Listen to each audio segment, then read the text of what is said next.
Yup, you read that right. Nefer's Kit Essentials have been leaked. Her release date and more are also out, which means to some extent the banner pattern in 6.1 is shifting.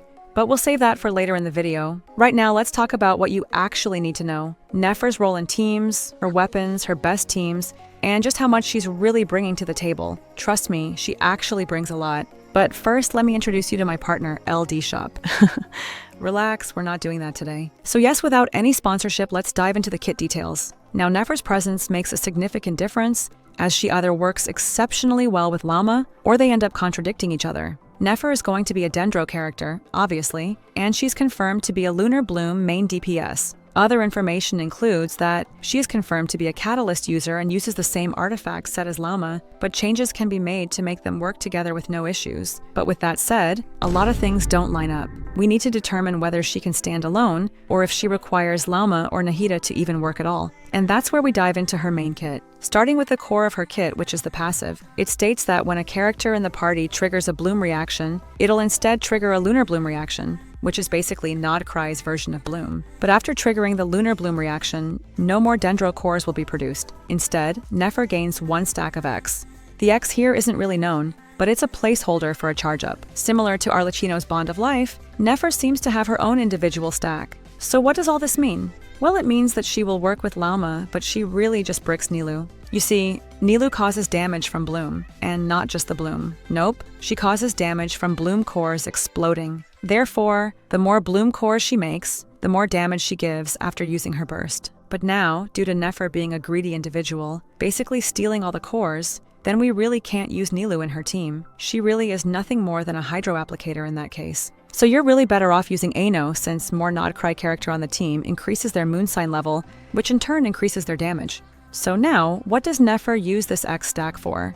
Well, that's where her skill comes in. Her elemental skill consumes Dew of Grass, which is basically like Nice Soul Point, and also this X stack to unleash an enhanced charged attack that is counted as Lunar Bloom damage. Now, her burst isn't revealed right now, so my guess is that it buffs her, rather than causing damage. So before going over the expected team and the 6.1 banner changes, I'd like to summarize my thoughts on Nefer quickly. You see, with Genshin taking the risky move of making a character who stops the ability to produce Dendro cores, it's safe to say that she has an outstanding damage capability. I say this because the first time they did, it was with Arlecchino, the first character who doesn't like to be healed. And as we all know, Arlecchino is the top 3 DPS in Genshin right now, so Nefer right here is also an upcoming contender. Aside from that, Nilou cores happen to only cause damage to her when they explode. So on the good side, that means you won't take damage from Dendro cores exploding anymore. So yeah, let's quickly go over her best team. Nefer will be partially free-to-play friendly in the sense that she pairs with Lauma and really hates Nilou, so in some way, you can just throw Nilou in the trash. With that said, her best in slot support is Lauma. She is simply a must-have for her, for 4 significant reasons. Reason number 1, Lauma buffs Lunar Bloom damage off her elemental mastery. Secondly, she allows Lunar Bloom to crit, with a 10% crit rate and 20% increased crit damage. Thirdly, she has a passive that buffs the team based on how many Nodcry characters are on your team. So, if you have 1 Nodcry character, you'll get 1 moon sign. If you have 2 or 3, you'll get 2 to 3 moon signs respectively. The higher these stacks, the more overall damage of the team. And lastly, when one character in the team is not from Nodcry, Lunar Bloom reactions damage is increased by 36%. So it doesn't take much thinking to realize she wants you to have 3 Nodcry characters and 1 non-Nodcry character. So the teams are simple for whales or prominent planners. Her best team is Lauma, Nefer, Aino, and Nahida. While for the free-to-play, or just non-planners, you can opt in for Nefer, Lauma, Aino, and any Hydro or Dendro character.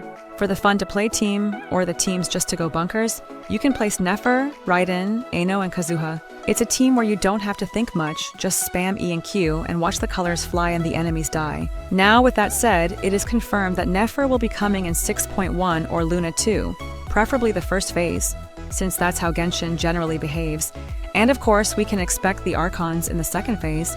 And obviously with Raiden, Nahida, and Mavuika having their rerun too recently, I still stand on point that Zhongli is the upcoming Archon in 6.1. Beside him, we can expect Arlecchino to make her return. She is one of Genshin's most valuable character, and Genshin will definitely want her to debut before the release of many Nodcry characters. And last but not least, we can expect Varesa. Varesa is here because it had been 6 patches since her first run, And remember, characters always rerun 4 to 6 patches after their first debut, so Genshin really can't hold her back any further. So yes, with the banner covered, my final thought is that it's best to pull for Lauma rather than Flynn's in 6.0, as she has a greater upgrade pattern compared to Flynn's. Regardless, the choice is yours. The best I can do is advise you, because from previous patterns, the earliest DPS in a region usually don't end up doing well mid-patch. Just like what happened to Milani, those who pull her right now only do so out of love for her. With that said, this isn't sponsored, but I just thought that I should point out that, due to the upcoming new region, Aldshop is selling a Welkin for $3.50. An offer you really can't find elsewhere, so feel free to visit them using my link below. Thanks so much for watching. Click here to view the banner lineup expectations for the next few versions. Have a good day, I love you all, and I'll catch you in the next one. Bye.